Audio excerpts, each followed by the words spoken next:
আমরা যদি সুইডেনের ইতিহাস দেখি তাহলে দেখা যাবে যে সুইডেন এবং সোভিয়েত ইউনিয়নে অর্থাৎ পূর্ববর্তী রাশিয়াতে প্রায় একই সময়ে তাদের বামপন্থী অর্থাৎ সমাজতন্ত্রী দল দুটো প্রতিষ্ঠিত হয় প্রায় একই সময়ে। তো একদিক থেকে সোভিয়েত ইউনিয়ন কিন্তু তারা 1917 সালে একটা সমাজতান্ত্রিক বিপ্লব ঘটায়, কিন্তু সুইডেন কিন্তু তারা এই কাজটা এই পথে যায় নাই। তারা বরঞ্চ নানান সময়ে হয় কেন্দ্রীয় ক্ষমতায় অথবা হচ্ছে তারা বিরোধী দল হিসেবে তারা দেখা গেছে যে এই তাদের যে দাবি দেওয়া সেটা নিয়ে পুশ করেছে, এবং পুশ করার ফল হিসেবে তারা কিন্তু একটা ওয়েলফেয়ার স্টেট, অর্থাৎ আমি এটাকে যেভাবে করে বলি এবং টমাস পিকেটিও যেভাবে করে বলছেন সেটা হচ্ছে উনি ওয়েলফেয়ার কথাটাকে বিশ্বাস করেন না, উনি বরঞ্চ এটাকে বলেন যে নিয়ন্ত্রিত একটা পুঁজিবাদ হিসেবে ব্যাখ্যা করেন। তো ওরা হচ্ছে এই ধরনের কাজগুলো করে, এবং এই সময় এসে দেখা যায় যে মানুষ যে বিরোধিতাটা করছে এর ফলে পুঁজিবাদী যে সংগঠন আছে এটা একটা এক ধরনের পরিবর্তন দেখা যায়। পরিবর্তনটা কিরকম? আগে দেখা যেত যে পুঁজিবাদের সমস্ত স্বার্থ আসলে যার হাতে সম্পদ আছে তার ভাগে আসলে যাইতো, কিন্তু যখন এই ধরনের নিয়ন্ত্রণগুলো আরোপ হইতে শুরু করলো এবং মানুষের প্রতিরোধ এখানে যখন আসতে শুরু করলো, তখন দেখা গেল যে কিছু কিছু জায়গায় সাধারণ মানুষের যে দাবি দেওয়া আছে এই জায়গাগুলো প্রতিফলিত হইতে শুরু করলো, যার মধ্যে বলা যেতে পারে যে নারীদের ভোটাধিকার পাওয়া, তারপর হচ্ছে শিশু শ্রম যে আইন আছে এগুলোর বাতিল হয়ে যাওয়া, ন্যূনতম মজুরি আসা, বেকার ভাতা আসা, এই ধরনের নানান রকমের নিয়ম কানুন আসতে শুরু করে।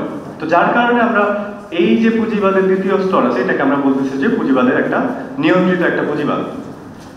তবে এখানে একটা বিষয় আমরা খেয়াল করতে হবে, যখন আমরা নিয়ন্ত্রিত মুক্তবাজার দুইটা কথা বলতেছি তার মানে কিন্তু এটা না যে পুঁজিবাদ তার পিওরেস্ট ফর্মে কোনো নিয়ন্ত্রণ আসলে রাখে না, এটা আসলে ঠিক না। পুঁজিবাদ যেভাবেই করে আসুক, পুঁজিবাদ কিন্তু সবসময়ই কোনো না কোনো নিয়মের মধ্যে যাইতে হয়। তার একটা ক্লাসিক উদাহরণ হচ্ছে পুঁজিবাদে যদি সম্পদের মালিকানা সঠিকভাবে রক্ষিত না হয় তাহলে কিন্তু পুঁজিবাদ কোনোভাবেই কাজ করতে পারে না। অর্থাৎ আমি যেই জিনিসটা বাজারে বিক্রি করব এটা যদি আমার মালিকানায় না থাকে তাহলে কিন্তু আমি এটা বাজারে বিক্রি করতে পারতেছি না, যার ফলে রাষ্ট্র তাকে এই ধরনের নিয়ম কানুন দিয়ে ব্যাক করে। তারপর হচ্ছে কাজে নিয়োজিত হবার এই সমস্ত নানান রকমের নিয়ম, পুঁজিবাদ যতই মুক্ত হোক না কেন এই নিয়মগুলো সবসময় কার্যকর থাকে। তো নিয়ন্ত্রিত পুঁজিবাদে যেটা হয় সেটা হচ্ছে যে এখানে সাধারণ মানুষের যেই আশা আকাঙ্ক্ষা তার কিছুটা প্রতিফলন ঘটে, এবং এটার পেছনে যেমন বৈষম্য একটা কাজ করেছে, বৈষম্যের বিরুদ্ধে মানুষের ক্ষোভ, তার সাথে সাথে কাজ করছে পরপর দুইটা বড় বিশ্বযুদ্ধ, যেটা হচ্ছে যে 20-এর দশকে, পরবর্তীটা 30 এবং 40-এর দশকে হয়েছে। তো এই প্রতিক্রিয়া হিসেবে আস্তে আস্তে আপনার মুক্তবাজার পুঁজিবাদ থেকে একটা নিয়ন্ত্রিত পুঁজিবাদের আবির্ভাব ঘটে। জিডিপি কিংবা রিজার্ভ সমস্ত কিছু নিয়ে ডাটা দিচ্ছে, এক্সপোর্ট এমনকি এক্সপোর্ট পর্যন্ত, এক্সপোর্ট একটা চোখের সামনে হচ্ছে, সেই এক্সপোর্টের ডাটা এক একজন দিচ্ছে, বাংলাদেশ ব্যাংক একজন দিচ্ছে, এক্সপোর্ট যে মিনিস্ট্রি অফ কমার্স তারা আরেকরকম দিচ্ছে, বিভিন্ন রকম হিসাব দেখা যাচ্ছে। তো এইটা একটা প্রবলেম আছে।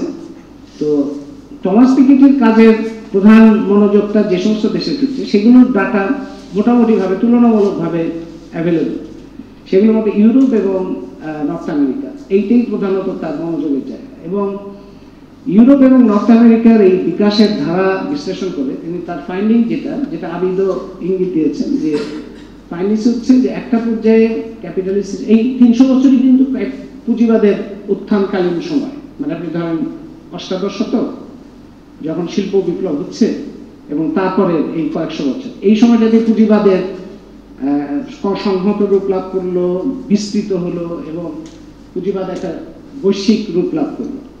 পুঁজিবাদ যে বৈশ্বিক রূপ লাভ করবে এটা তো মার্ক্সের আইডিয়া বা মার্ক্সের যে তাত্ত্বিক কাঠামো সেটা তো একটা প্রাথমিক কথা। কারণ পুঁজিবাদ মার্ক্স বলছেন যে পুঁজি যে ধরন, আপনি কমিউনিস্ট ম্যানিফেস্টোর মধ্যে এটা আছে যে পুঁজি কিভাবে ক্রমান্বয়ে বিশ্বব্যাপী তার নিজের আদলে পুরো বিশ্বকে দাঁড় করাবে, মানে পুঁজিবাদ কিভাবে ক্রমান্বয়ে আন্তর্জাতিকীকরণ হবে এবং এর মধ্যে দিয়ে সে পুরনো অনেক কিছু ভাঙবে। তো আমার নিজের ধারণা যে মার্ক্স এখানে এই যে ভাঙার ব্যাপারটায় মার্ক্সের যে ধারণা সেটা একটু ওভার এনথুসিয়াস্টিক ছিল, মানে এটা পুরনো যে স্ট্রেংথ, রিলেটিভ স্ট্রেংথ, সেটা মার্ক্স যতটা ভেবেছিলেন তার চেয়েও বেশি, বিশেষত কালচার এবং অন্যান্য ইনস্টিটিউশনগুলো সেগুলো সত্যি মার্ক্সের চিন্তার চাইতেও বেশি। এবং এটা অবভিয়াস, মার্কসের চিন্তা বা মার্কস যে পুঁজিবাদের ব্যাখ্যা বিশ্লেষণ করেছেন সেই ব্যাখ্যা বিশ্লেষণ কোনো কমপ্লিট ব্যাখ্যা বিশ্লেষণ না, এবং কখনোই এটা কমপ্লিট হতে পারে না। এটা হচ্ছে একটা সময় পর্যন্ত মার্কস পুঁজিবাদকে দেখেছেন, ব্যাখ্যা করেছেন, বিশ্লেষণ করেছেন, প্রধানত ইউরোপের কনটেক্সট। কিন্তু মার্কসের গুরুত্বটা হচ্ছে যে মার্কসের বিশ্লেষণ পদ্ধতিটা হাজির করেছেন, সেই বিশ্লেষণ পদ্ধতিটা আমাদেরকে অনেক দূর পর্যন্ত দেখতে সাহায্য করে। সেই জন্য শিক্ষক হিসেবে, মতাদর্শিক অবস্থান হিসেবে মার্কসের বিকল্প এখন পর্যন্ত কেউ নেই। যে জন্য যখনই ক্রাইসিস হয় তখনই আমরা দেখি যে মার্কস হাজির। এমনকি ইকোনমিস্টের মতো চরম প্রতিক্রিয়াশীল পত্রিকা, সেই পত্রিকাও মাঝে মধ্যে যখনই বিপদে পড়ে তখনই মার্কসকে নিয়ে আসে। আবার মার্কসের তার মন খারাপ করেই করে, কিন্তু তারা বলে যে এই যে আবার মার্কসের সাহায্য করছে। তো মার্কস সম্পর্কে একজন বলেছিলেন যে মার্কস হচ্ছেন এমন একজন ব্যক্তি যিনি যাকে 1000 বার খারিজ করে দেওয়া হয়েছে, 1000 বার তাকে প্রত্যাখ্যান করে একেবারে কবর পর্যন্ত দেওয়া হয়েছে। তো মার্কস টোটালি অনিচ্ছুক, কবর থেকে আবার চলে আসে। এবং এখন তিনি বলছেন যে এখন অ্যাডাম স্মিথ, ডেভিড রিকার্ডো, যাদের নিয়ে টমাস পিকেটিও কাজ করেছেন, যে অ্যাডাম স্মিথ, ডেভিড রিকার্ডো, জন স্টুয়ার্ট মিল, ম্যালথাস, এদেরকে নিয়ে কথা বলতে গেলে কারো সেরকম কোনো রক্ত গরমও হয় না, কোনো তর্কতর্কিও সেরকম হয়।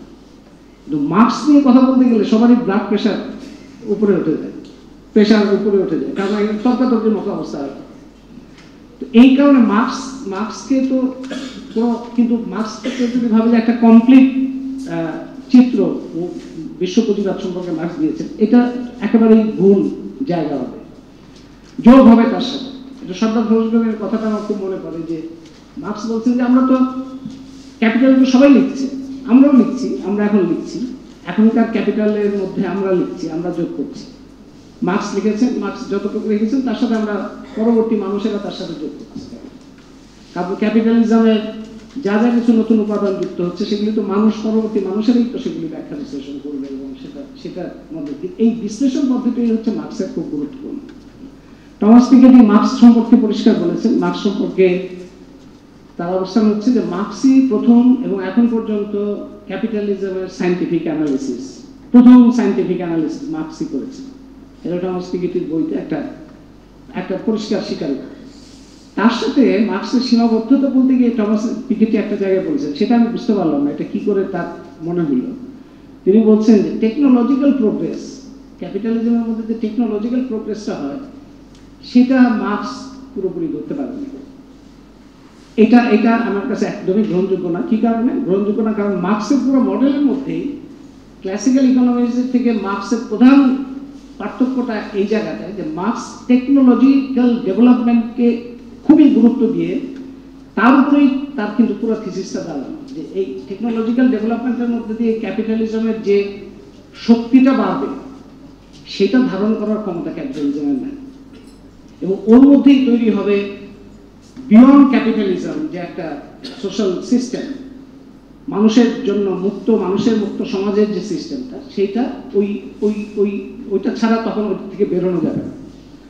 এই টেকনোলজিক্যাল ডেভেলপমেন্ট ধারণ করার ক্ষমতা পুঁজিবাদ রাখে না। যতই এটা ডেভেলপ করবে তত পুঁজিবাদও সংকটের মধ্যে পড়বে, তারপরে মানুষেরও সংকট বাড়বে। এই যে টেকনোলজিক্যাল ডেভেলপমেন্ট আমরা দেখতে পাচ্ছি, তারপরে নতুন নতুন অস্ত্র বেরোচ্ছে মানুষ মারার জন্য, কিংবা আর্টিফিশিয়াল ইন্টেলিজেন্স যা কিছু হচ্ছে, এগুলো তো আর্টিফিশিয়াল ইন্টেলিজেন্স হলে তো মানুষের আরাম বাড়ার কথা, যে অনেক কাজ আর্টিফিশিয়াল ইন্টেলিজেন্স করতে পারে। সর্বশেষ দেখলাম চ্যাট জিপিটি, সে তো রিপোর্ট এখন তৈরি করে দিতে পারবে, অনেক কিছু আমাদের আর দরকার হবে না। কিন্তু এটা তো আমাদের আরাম বাড়ানোর কথা, আমাদের কাজ চলে যাবে এটা তো হওয়ার কথা, কিংবা আমাদের আরো অশান্তি তৈরি হবে এটা তো হওয়ার কথা। এটা তো টেকনোলজি আরো বেশি আনার কথা, কিন্তু দেখা যাচ্ছে যে টেকনোলজিক্যাল ডেভেলপমেন্ট এক মানুষের আরাম হরণ করছে, আর একটা হচ্ছে ক্যাপিটালিজমকেও খুব যে আরাম দিচ্ছে তার বারবার এই যে ক্রাইসিস, যেটা জামিল বললেন যে ক্রাইসিস পিরিয়ডটা আস্তে আস্তে আবার কমে আসছে। রিয়েল ইকোনমি আর ফিকশনাল ইকোনমি, একটা ফিকশনাল ইকোনমি তৈরি হয়েছে, যে ফিকশনাল ইকোনমি আসলে রিয়েল ইকোনমি না, এবং ফিকশনাল ইকোনমির যত আপেক্ষিক শক্তি বাড়ছে তত বেশি বৈষম্য বাড়ছে এবং সম্পদ কেন্দ্রীভবনও বাড়ছে। কিছু লোকের হাতে যে সম্পদটা তৈরি হচ্ছে এটা কোনো রিয়েল ইকোনমিক অ্যাক্টিভিটির মধ্যে দিয়ে হচ্ছে না। সংবাদ, ফিচার ও অনুষ্ঠানের জন্য ভিজিট করুন সংবাদ প্রকাশের ওয়েবসাইট এবং যুক্ত থাকুন ফেসবুক পেজ ও ইউটিউব চ্যানেলের সঙ্গে।